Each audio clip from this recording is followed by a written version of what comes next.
Nabi yang agung, Nabi yang mulia, Nabi kita Muhammad sallallahu alaihi wasallam. Bapak dan ibu-ibu sekalian, kita bersyukur kepada Allah atas karunia dan nikmat yang Allah telah anugerahkan pada kita semuanya, sehingga pada kesempatan malam hari ini kita bisa melanjutkan pengawasan rutin di Pampang dan juga dihadiri oleh warga sekitar. Semoga Allah Subhanahu wa taala senantiasa memberkahi kita semuanya dalam kebaikan dan memberikan kita taufik untuk terus istiqomah, dan mudah-mudahan kita semuanya diberikan husnul khotimah. Allahumma amin. Tema kita pada malam hari ini tentang kekerasan dalam rumah tangga. Ada di sini bapak ibu-ibu yang keras pada suami apa pada istri? Wonten Mbak, Bu? Alhamdulillah. Berarti materi kita sudah selesai. Ya, buatan manfaat nih. Ini Masya Allah, ibu-ibunya soleha, bapak-bapaknya soleh. Setuju nggih? Ya berarti kita bubar saja malam hari ini, Mas. Judulnya buatan pas nih gitu. Namun kita mempelajari sesuatu itu bukan berarti itu masalah di tengah-tengah kita juga, tetapi kita berusaha untuk bisa menghindari hal-hal yang tidak diperkenankan dalam kita itu berumah tangga. Kalau saya lihat di data tahun 2022 yang jadi korban KDRT ini untuk perempuan 80%, laki-laki juga ada yang di KDRT sama istrinya. Masya Allah, datanya 20%. Oh, berarti istrinya ini latihan tinju ini sepertinya. Masya Allah, data laki-laki 20%, data perempuan 80%. Dan bentuknya kekerasan ini macam-macam. Ada kekerasan fisik, ada kekerasan secara lisan, kata-kata, ada juga yang menyerang mental atau psikis. Sehingga di sini kita perlu jelaskan, dan syariat Islam itu syariat yang lengkap, yang sempurna, mengajarkan bagaimana kita bisa hidup dalam rumah tangga itu sakinah, mawaddah, warahmah. Dan mudah-mudahan keluarga yang dibangun nantinya keluarga yang menuju surga Allah Subhanahu wa taala. Baik, yang kalau bahas, yang pertama kita bahas akad nikah itu adalah perjanjian yang kokoh. Disebut dalam ayat itu dengan mitsaqan ghalidha. Kita akan bahas tentang perjanjian ini tetap dijaga terus. Lalu yang kedua, penyelesaian konflik dalam syariat agama Islam. Lalu kita berikan solusi supaya kekerasan dalam rumah tangga ini tidak terjadi. Bapak dan ibu-ibu sekalian, silakan dilihat di dalam surah An-Nisa ayat 21. Di dalam ayat tersebut disebutkan wa kaifa ta'khudunahu wa qad afdha ba'dukum ila ba'd wa akhadna minkum mitsaqan ghalidha. Dan istri-istrimu, dan bagaimana kamu akan mengambil kembali padahal kamu telah bergaul antara suami istri ini dan telah mengambil perjanjian yang kuat. Yang dimaksudkan sini adalah ikatan pernikahan. Kamu telah mengambil perjanjian yang kuat, ya, dari istri-istrimu, telah mengambil perjanjian yang kuat dari dirimu. Bapak dan ibu-ibu sekalian, mitsaq dalam istilah bahasa Arab itu artinya mempercayai, mengokohkan. Berasal dari kata wasiqa. Orang yang terpercaya itu disebut siqah. Adapun misaqon itu maknanya perjanjian, persetujuan. Sedangkan ghalidha itu maknanya tebal, kasar. Kalau digabung mitsaqan ghalidha berarti perjanjian yang kokoh, perjanjian yang kuat. Kata para ulama seperti Syekh As-Sa'di rahimahullah, beliau mengatakan yang dimaksud perjanjian yang kuat itu adalah akad nikah. Kalau kita nikah itu kita menjalankan berapa rukun? Rukun nikah wonten pinten, Pak? Bapak-bapak. Iya jelas ada laki-laki, ada perempuan. Iya betul, sahih ini, masya Allah ini. Terus wali si laki apa wali si perempuan? Perempuan. Terus kawan, saksinya berapa? 2. Terus yang kelima, mas kawin bisa utang, Pak. Iya tak boleh utang atau tidak mas kawin, Pak? Ya boleh. Saya nikahkan putri saya dengan mas kawin seperangkat alat sholat, dibayar bulan depan. Boleh, Pak? Boleh. Tergantung si perempuan mau atau tidak. Kalau perempuan bilang, alhamdulillah masih mending dapat mas kawin. Nah, boleh. Yang kelima apa berarti? Ijab kabul. Ya tak? Ijab kabul. Mas kawin masih bisa tertunda, Pak, masih bisa utang. Perjanjian yang kuat itu tadi, itu ijab kabul tadi itu loh. Sudah janji karena si wali bapaknya perempuan ini telah menyerahkan kepada si laki-laki mantunya. Bahasa bebasnya kan, ini saya serahkan putri saya kepadamu, kamu tolong jaga dia itu baik-baik. Iya kan? Yang serahkan itu siapa? Walinya, bapaknya. Berarti boleh nggak si perempuan itu nikah tanpa wali? Boleh? Kita kan ada kejadian ustadz itu yang nikah itu dengan perempuan itu, bapaknya aja nggak tahu. Bapaknya nggak tahu loh. Bapaknya nggak tahu kalau ini nikah katanya sama ustadz atau kiai di pondok itu loh.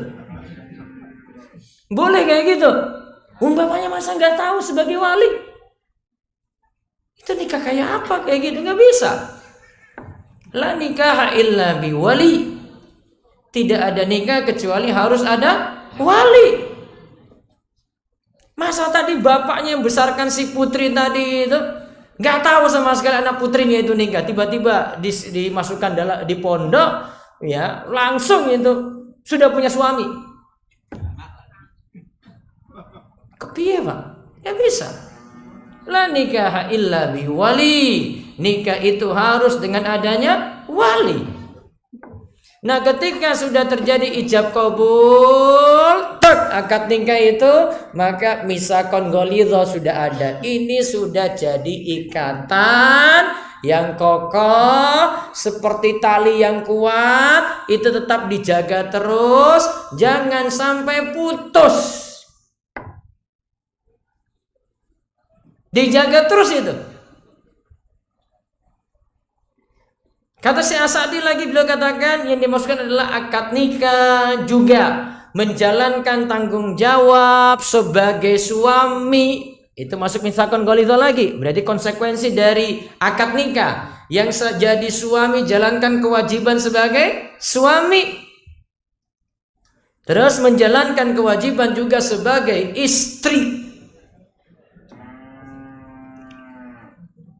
Sebenarnya tafsiran dari Sa'di juga ada tafsir dari Al-Baghawi, ini semakna dengan sabda Nabi Sallallahu Alaihi Wasallam yang bunyinya Nabi SAW itu bersabda dalam hadis Jabir bin Abdullah, fattaqullaha fin nisa, bertakwalah kepada Allah dalam memperlakukan istri kalian. Artinya takutlah kepada Allah. Perlakukanlah istri dengan baik. Fa innakum akhadtumuhunna bi amanillah. Karena kamu telah mengambil si perempuan itu dengan amanah dari Allah.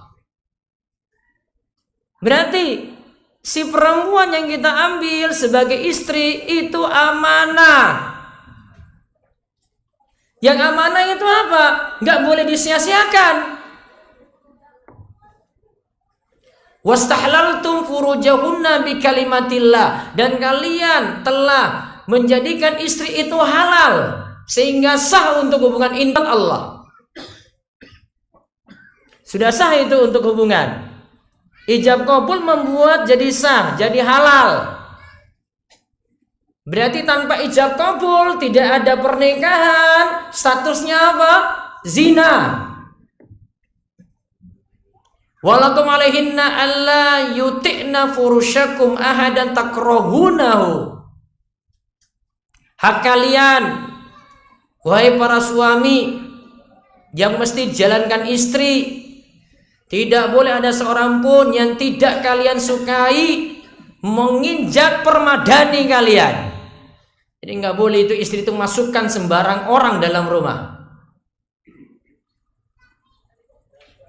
Harus ada suami dan seizin suami. Terus dikatakan lagi,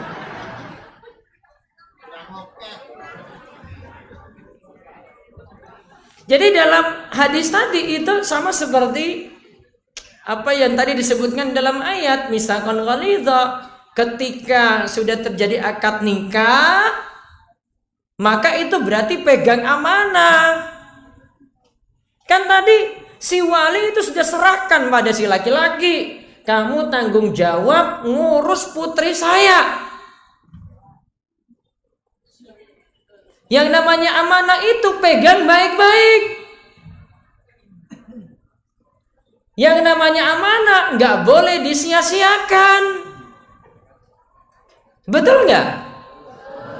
Si A ini bawa barang nih, Pak, saya titip ini nggih.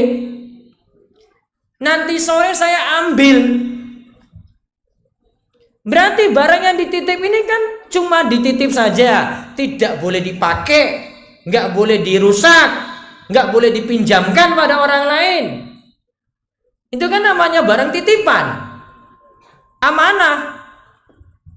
Berarti kok kalau dititipi kok malah dia pakai, dia rusakin, itu berarti kan nggak amanah. Sama seperti tadi si wali, ini anak putri saya nggih, jaga. Malah ada yang mukuli, ada yang kata-katanya kasar. Tuh, nambah meneh bila kurung lengkap gitu ngomong ini. Malam ini ibu jangan emosi, Bu. Saya takut pulang nanti malah istri yang KDRT suami nanti. Itu kan gak amanah. Istri gak dinafkahi, kan disuruh jaga tuh, masa gak diurus. Cuma ada yang nitip hewan ternak saja, nitip sapi ke kita saja, kita jaga tuh, dikasih pakan. Masa ini dikasih anak perempuan, dinafkahi pun boten. Ada yang tinggal gitu aja itu, gak kasih nafkah sama sekali itu. Tiba-tiba sudah di luar kota, luar negeri, rabi meneh. Di sana nggak mikir istrinya lagi, nggak kirim-kirim nafkah lagi untuk istrinya yang dulu. Oh, tiba-tiba di luar kota, wes rabi meneh, wes duwe anak. Nggak tanggung jawab pada istri yang pertama tadi. Ini nggak benar ini. Itu namanya sudah tidak amanah. Nah, sekarang kita lihat bahasan yang kedua. Seandainya tadi terjadi pelanggaran, si laki-laki tidak amanah, atau bisa jadi dari sisi perempuan, perempuan tidak patuh, perempuan tidak manut. Sebenarnya ada ayat yang menyebutkan gimana untuk mengatasi istri, ada ayat juga yang menyebutkan bagaimana untuk mengatasi suami. Tapi secara umum 3 hal yang disebutkan ketika menghadapi istri ini bisa diterapkan juga pada suami. Tapi sifatnya istri itu ya jelas dia tidak bisa main fisik. Yang bisa main fisik itu laki-laki. Sehingga ibu-ibu sebenarnya punya satu senjata. Karena jenengan gak bisa fisik, Bu. Apa senjata ibu-ibu? Apa, Bu? Nangis. Sudah nangis saja, Bu. Itu senjata terakhir ibu-ibu itu. Laki-laki itu fisiknya dia kuat, ibu-ibu gak bisa. Yang bisa pada ibu-ibu apa? Cuma merintih, cuma bisa nangis. Itu aja sudah. Dia mau balas gimana coba? Nggak punya kekuatan lawan laki-laki. Yang jelas dalam syariat kita, ayat ini yang jadi patokan dulu. Kita jalani dulu surat An-Nisa ayat 34. Surat apa? An-Nisa ayat 34. Tadi yang saya sebut sebelumnya An-Nisa 21. Dan nanti Bapak Ibu kalau mau perhatikan dalam Al-Quran, surah yang nantinya membela harkat martabat perempuan, yaitu surah An-Nisa. Itu sebelum ada Komnas HAM. Komnas HAM itu mah belakangan. Hak perempuan itu sudah dibela langsung oleh Allah dalam Al-Quran. Tadi An-Nisa ayat 21 tentang pernikahan. Perjanjian yang kokoh tadi dijaga. Sekarang An-Nisa ayat 34. Sebenarnya dari sini dari sisinya si laki-laki ketika nasihati perempuan, tapi Islam beri aturan di sini. Allah katakan ar-rijalu qawwamuna 'alan nisa. Laki-laki itu qawwamnya perempuan. Apa itu qawwam? Kalau di terjemahan Al-Qur'an diartikan pemimpin. Tapi Imam Ibnu Katsir memberikan 4 penafsiran.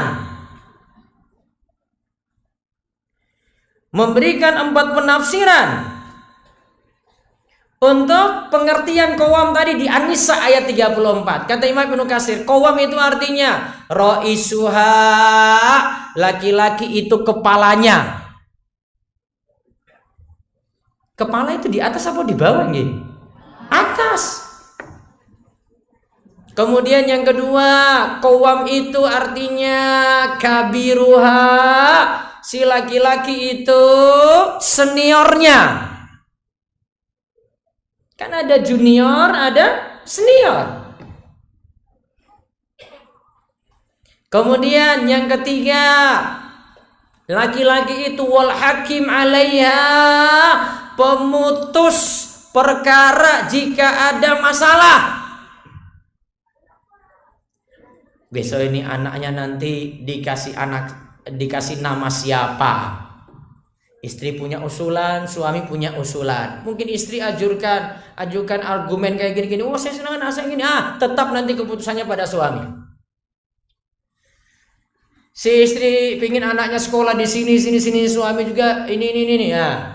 Kadang beda atau keputusannya nanti ujung-ujungnya pada suami. Istri ajukan argumen saja, ajukan alasan, usulan.